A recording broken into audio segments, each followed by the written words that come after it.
Mary, binibisit na tayo dito sa bago.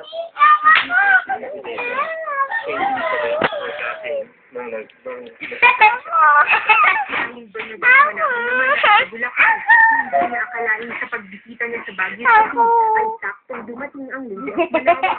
Bisita ka lang. Napaligo siya. Masyadong Sige, nakakatawa. kain ka. Kain ka, kain ka. Siya yung Sige, sige. Mary na Sige, kain ka lang. travel sa iba-ibang lugar. Maraming debato ang naniniwala na naghihimala ang imahe ng Lady of Oo. Malawag. Father Nan Panalo, mahaba ang panahon para makapagdasal at malapitan ng mga taga-Baguio ang imahe dahil mananatili ito sa Baguio sa siguro hanggang sa pagkakas. Ada sa Baguio. Mamaya kami nitang. Ayoko.